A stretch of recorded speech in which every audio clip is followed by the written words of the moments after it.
الحمد لله نحمده ونستعينه ونستغفره ونؤمن به ونتوكل عليه ونعوذ بالله من شرور أنفسنا ومن سيئات أعمالنا من يهده الله فلا مضل له ومن يضلل فلا هادي له ونشهد أن لا إله إلا الله وحده لا شريك له ونشهد أن سيدنا ومولانا محمدا عبده ورسوله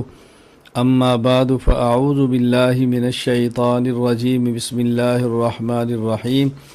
لن ينال الله لحومها ولا دماؤها ولكن يناله التقوى اللهم صل على محمد وعلى آل محمد كما صليت على إبراهيم وعلى آل إبراهيم إنك حميد مجيد اللهم بارك على محمد وعلى آل محمد كما باركت على إبراهيم وعلى آل إبراهيم إنك حميد مجيد۔ اللہ تعالیٰ کا احسان ہے کہ اللہ تعالیٰ نے ہمیں انسان بنایا، مسلمان بنایا، حضور اکرم صلی اللہ علیہ وسلم کا امتی ہونے کا شرف بخشا اور اہل علم کے ساتھ ہمارا تعلق جوڑا۔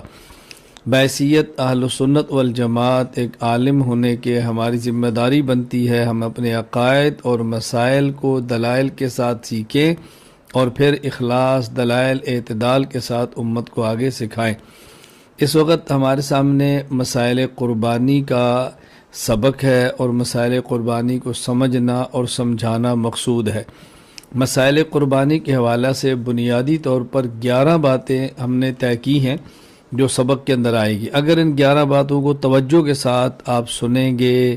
اور سمجھیں گے انشاءاللہ العزیز بے حد فائدہ ہوگا۔ نمبر 1 قربانی کا ثبوت، نمبر 2 قربانی کا حکم، نمبر 3 قربانی کا جانور، نمبر 4 قربانی کے جانور کی عمر، نمبر 5 شرکاء اور ان کی تعداد، نمبر 6 قربانی کا وقت، نمبر 7 قربانی کے دن، نمبر 8 شرائط وجوب قربانی، نمبر 9 قربانی کا نصاب، نمبر 10 ذبح کون کرے، نمبر 11 چند شبہات اور ان کے جوابات، نمبر 12 قربانی سے متعلق چند فوائد، نمبر 13 قربانی کے چند عمومی مسائل۔